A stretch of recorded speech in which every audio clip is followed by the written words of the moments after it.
Hello மக்களே, சிந்து பைரவி அடுத்து என்ன நடக்க போகுதுன்ட்டு இந்த ஒரு வீடியோவில் ஒரு குட்டி பிரமோவாக பார்க்கல வாங்க. அதுக்கு முன்னாடி நீங்கள் நம்மளோட சேனலுக்கு இதான் ஃபஸ்ட் டைமாக வரதா இருந்தால் நம்மளோட சேனலை நீங்கள் சப்ஸ்கிரைபர் பண்ணிக்கோங்க. பக்கத்தில் பெல்லைக்கானையும் கிளிக் பண்ணிக்கோங்க.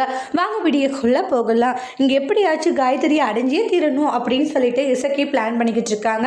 அதே மாதிரி இசக்கி என்ன பண்ணுறாங்கன்னா, எப்படியாச்சும் இவ்வளோ அடினுமே அப்படின்னு சொல்லி பிளான் பண்ணிட்டு இருக்கிறது இசக்கி இருந்துட்டு உடனே நம்மளுடைய காயத்ரியை ஜூஸில் மயக்க மருந்தை கலந்து கொடுத்ததுனால அந்த ஜூஸுமே காயத்ரி அதில் மயக்க மருந்து கலந்துருக்குன்னு தெரியாமல் அவங்க பாட்டுக்கு குடிச்சிருவாங்க. குடிச்ச ஒரு கொஞ்ச நேரத்துலேயே அவங்களுக்கு ஒரு மாதிரி கேர் ஆகிடுது. ஃபோன் பண்ணுவாங்க பைரவிக்கு காரில் போகும்போது.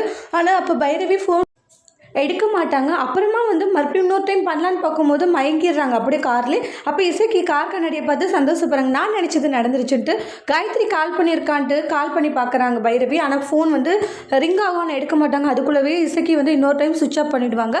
இன்னொரு டைம் கால் பண்ணும்போது சுவிட்ச் ஆஃப் பண்ணுறது கண்டிப்பாக ஏதோ ஒரு ப்ராப்ளமாக இருக்குது. அங்கே காயத்ரி மாட்டிகிட்ருக்கா. ஒரு வேளை நான் நினச்ச மாதிரி இசைக்கு ஏதாச்சும் காயத்ரி கிட்ட தப்பாக நடந்துப்பானா அப்படின்னு சொல்லிட்டு கார் எடுத்துகிட்டு அன்டைமின் கூட பார்க்காம கிளம்புறாங்க. அதே மாதிரி இசைக்கு காயத்ரி கிட்ட தப்பாக நடந்துக்கிறாங்க. அடுத்து என்ன நடக்க போகுதுன்னு வெயிட் பண்ணி பார்க்கலாம். தேங்க்யூ.